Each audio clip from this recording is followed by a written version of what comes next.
नमो Bharat rapid rail का सरायखाले का station कैसा दिखता है वो आपको बताते हैं। और ये दिल्ली से मेरठ का जो कॉरिडोर है वो कुल 82 किलोमीटर का है और सरायखाले कहाँ का स्टेशन कब शुरू होगा ये सभी के मन में सवाल था और अब वो समय भी आ चुका है।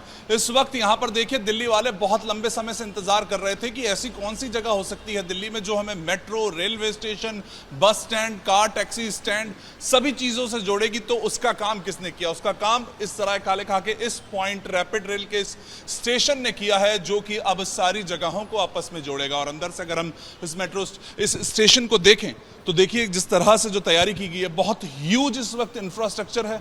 वो सभी जो सुरक्षा से जुड़े इंतजाम हैं वो हो चुके हैं। अब बस वो पल का इंतजार है कि कब लोग इससे ट्रैवल करना शुरू कर चुके, क्योंकि पहले से ही 50 किलोमीटर से ज़्यादा का जो स्ट्रेच है दिल्ली मेरठ को जोड़ने के, जो इस वक्त भारतीय सरकार का एक जो बहुत बड़ा सपना मानिए आप वो था और उसको जोड़ा जा चुका है। न्यू अशोकनगर दिल्ली से इस वक्त मेरठ साउथ की तरफ ये ऑलरेडी दौड़ रही है, लेकिन सरायकाले खां एक बहुत बड़ा जंक्शन बन के सामने आएगा। और क्यों है ऐसा वो भी मैं आपको आगे बताऊंगा, लेकिन इस वक्त अगर यहाँ आपको चल के दिखाने की कोशिश करें कि आखिर में जब लोग सरायकाले खां के इस रैपिड रेल के नमो भारत रैपिड रेल के स्टेशन पर आएंगे तो उन्हें क्या ट्रांजिट हब क्यों बोला जा रहा है तो वो समझते हैं। देखिए ये स्टेशन है, ऊपर प्लेटफॉर्म्स है ही, लेकिन उसके साथ साथ जब अगर आप यहाँ से यात्रा करते हुए आते हैं, कोई मेरठ से यात्रा करके सरायकाले खां आएगा तो दूसरी तरफ यहाँ पर जो वॉक करने के लिए इस वक्त यानी कि यहाँ से आप वॉक कर कर रेलवे स्टेशन तक कैसे जाएं, मेट्रो स्टेशन तक कैसे जाएं, उसकी पूरी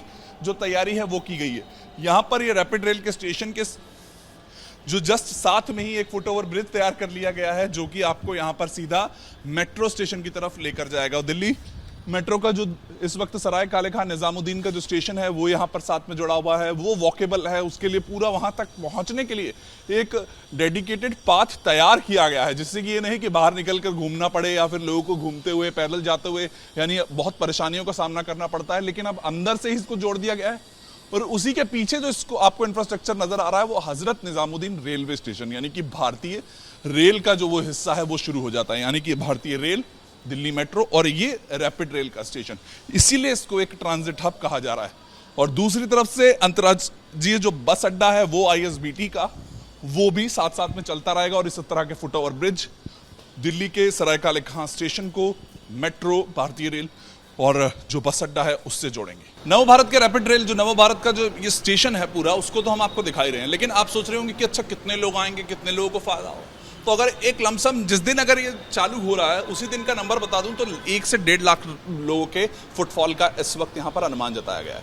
अब आएंगे, कैसे एंट्री होगी, क्या कुछ होगा वो चीज़ भी आपको बता देता हूँ। देखिए जो बेसिक चीज़ें हैं चाहे दिल्ली मेट्रो की हो या फिर आजकल डिजिटली किसी जगह पर एंटर करने की, वो तो सेम है, लेकिन कुछ वो चीज़ें हैं जो इस वक्त यहाँ पर जो तैयार की गई हैं वो ऐप्स क्रिएट की गई हैं। ऐप्स में अब आप देखिए कि इस वक्त यहाँ पर आपके हाथ में QR कोड होगा, QR कोड आपको यहाँ पर यूँ स्कैन कराना होगा और स्कैन करते ही आपके वो जो गेट्स हैं वो खुल जाएंगे। नमो भारत कनेक्ट ऐप जो है उसको आप अपने फ़ोन में डाउनलोड कर पाएंगे, iOS एंड्रॉइड जो भी होता है, लेकिन उसके साथ साथ जो एंट्री है वो आसानी से रहे, आपके फ़ोन से रहे। कार्ड तो होंगे ही, कार्ड के जरिए एंट्री होंगी, आप अपनी टिकट लेंगे, उसका QR कोड या उसका जो टिकट को भी अगर आप टैप करेंगे तो वहाँ पर उससे एंट्री हो जाएगी। लेकिन आप ये सोचिए कि कितने ज़्यादा लोगों को इस वक्त, स्टूडेंट्स हों चाहे रोज़ाना रहने वाले लोग हों, दिल्ली मेरठ के बीच में जो इस वक्त इतने ज़्यादा लोग रहते हैं उनको तो फ़ायदा हो ही रहा था। लेकिन सरायकाले खां तक पहुँचने का मतलब ये है कि आपको दिल्ली के जो बाकी के इलाके हैं, जो north Delhi, west Delhi, central Delhi, Lutyens Delhi, सभी के इलाकों को टच करने का मौका मिलेगा। क्योंकि अभी तक क्या था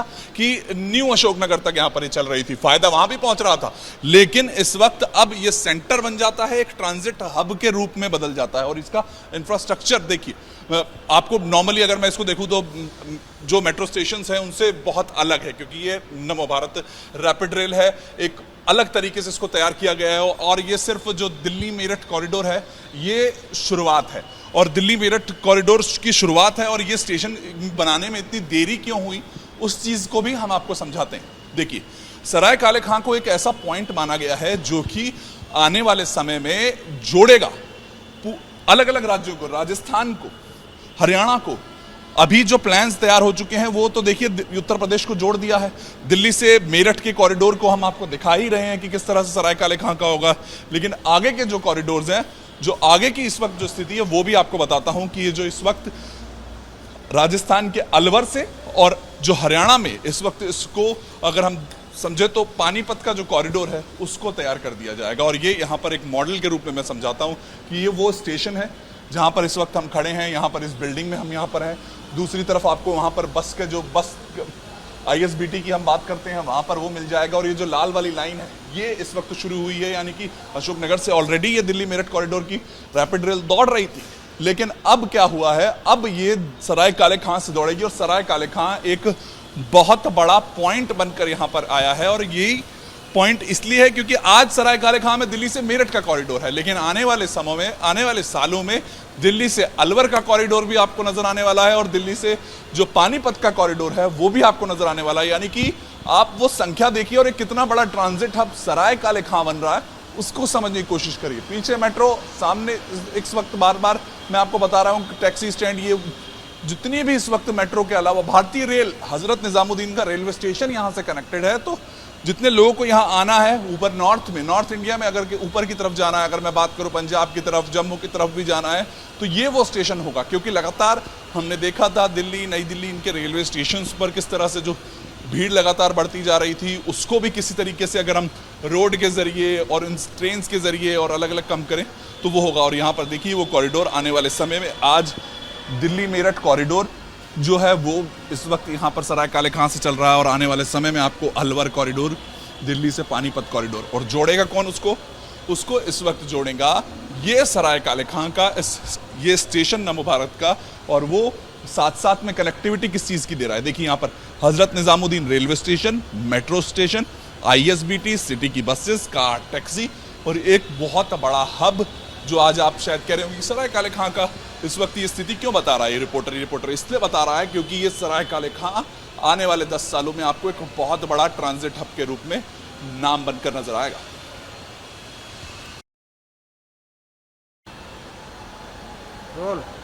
सराय काले खां एक शुरुआती पॉइंट है दिल्ली मेरठ कॉरिडोर का।